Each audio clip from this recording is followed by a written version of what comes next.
Okay, I'm ready.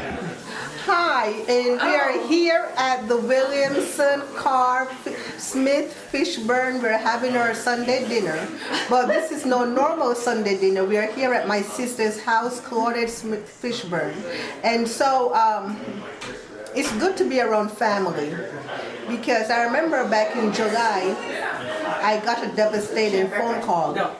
My sister said, "Tanya, I'm sick." And I said, "Sick? Are you pregnant?" And I was just playing with her.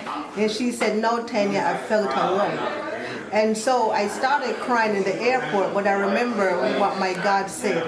"Beloved, I wish above all things for you to prosper and be in good health." And I said, "I will not believe that report." And so my sister went and had her mammogram done. And this is my sister, Claudette Fishburne, and I'll turn it over to her. Oh, yeah. How do you feel having been around family since your diagnosis? I've always been around family, but I'm just tired. My hair is falling out. I'm off work now, so I can really relax and take care of myself. That's the most important thing. I'm just already proclaimed healing.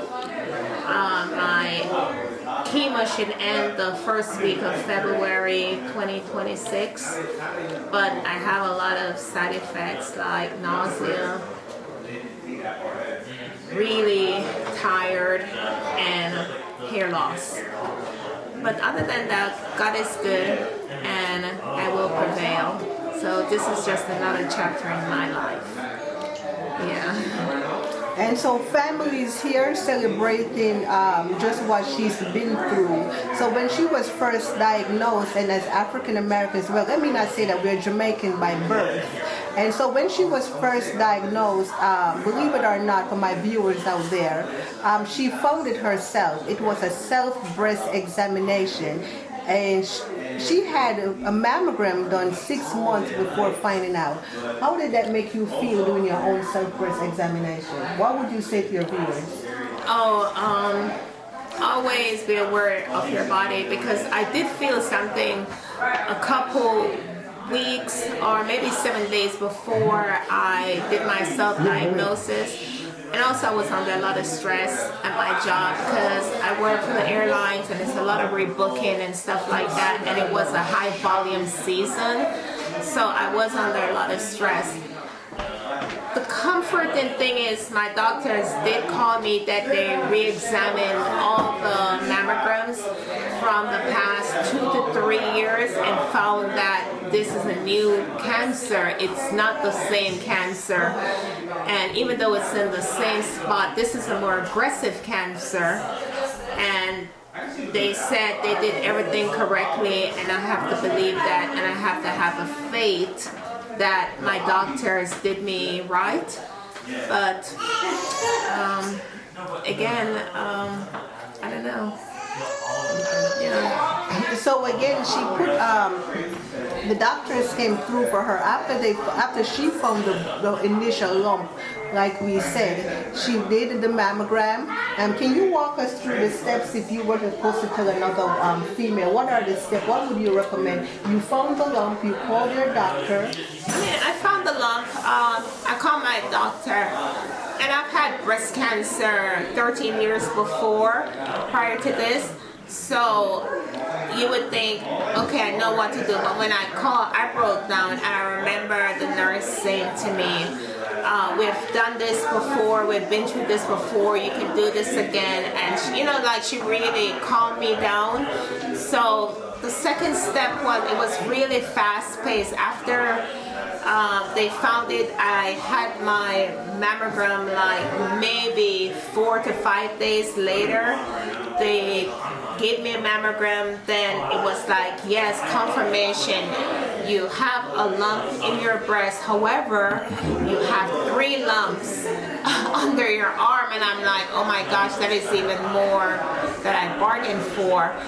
And then they're like, we have to get you to get a biopsy. I did a biopsy. After the biopsy, It was time for chemo, then they're like 6 months of chemo, and then double mastectomy, and then reconstructive surgery. So technically I'm out of work for a year. So something that started as a self-diagnose has really changed my life.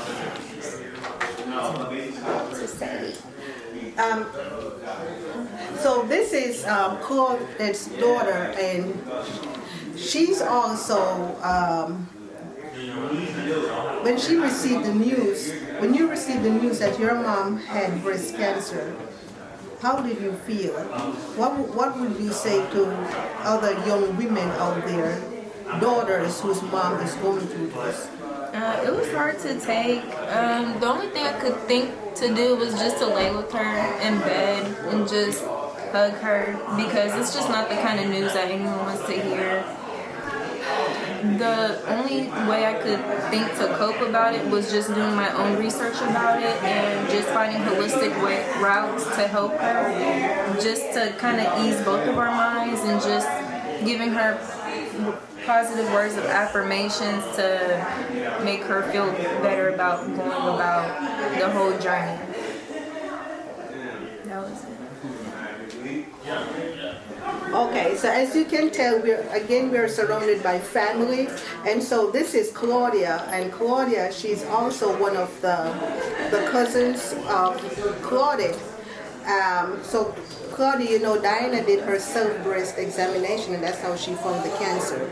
And so we're doing, as I said, we are Jamaican by birth, we're Jamaican American, and so just for women out there, and also for Claudette, how did you feel hearing the news about stage 3B breast cancer this close to home? Well, I worked in oncology for a short time as a nurse. Seeing patients come in, some of them didn't even know they had any kind of cancer diagnosis that was going to come about. Some of them didn't even have cancer in their family. And so you have to be really strong for them. It's really hard for you to see it working. So when it's in your family, it's even harder. Yeah. There have been a few individuals in our family who've had breast cancer, and it's so close to home. These are my aunts, these are my cousins, and so it just makes me want to be more vigilant in my own study of it, my own practice of self-breast exams, different holistic cares, different Western medicines that can be beneficial to treatment. Sometimes you have to go the palliative route depending on how far along you are.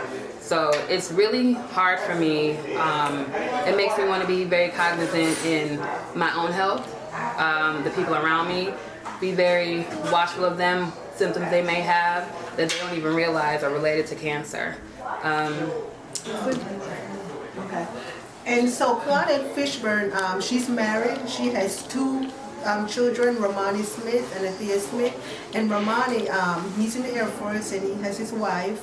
And so, Romani, can you just come and tell us how you felt, and Josie, how you felt when you heard and what went through your mind and what is going through your mind right now? And what would you like to say, not just to your mom, but even to the ladies in the family, even to your wife? What are your thoughts? You can go right. So when my sister Claudette called me, like I said, I was in Paris, and there's no way I could even enjoy my vacation because I only have the one sister. And I took it so hard, but Claudette has two children, Athea and Romani Smith, who's in the Air Force, and also his wife Josie and Claudia. Romani, how did you feel when you heard the news your mom had almost stage 4 breast cancer? And given the diagnosis and how we read the report, the doctors were giving her much time to live.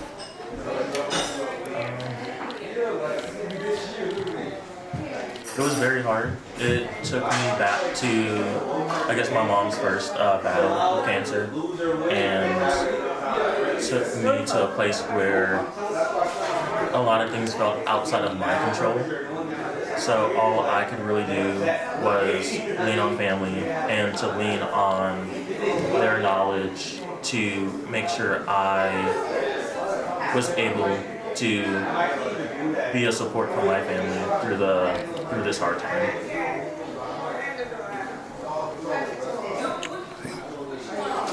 Was that now? When Lamani told me the news, I feel like there are a lot of moments in everyone's life where you have reminders that can't be taken for granted, and you have to be so cognizant of your health and others' health and look out for that. And I think breast cancer is unfortunately so common, and we all have so many people that are friends and our family where we can relate to that, and a lot of people recover, and then unfortunately there is some loss, and so it is really, it's a hard emotional battle for everyone involved. So it is, everyone has to lean on each other, and so I've been focusing on really trying to help Amani be a good support for his mom and help him be that rock for him.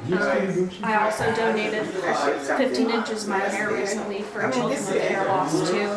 And it makes me think of my own health as well, where to look out for others, you also have to take care of yourself. And so getting screened for all of that is really important. So I think that's, unfortunately, it's one of those emotional reminders to make sure that your friends and your family and yourself are all taking care of that and going and getting their yearlies. Now. So again, Claudette Smith Fishburne, we grew up in the house together. It was our father, our mother. We have two older brothers, and so one of my brother Peter, this is Claudette's niece.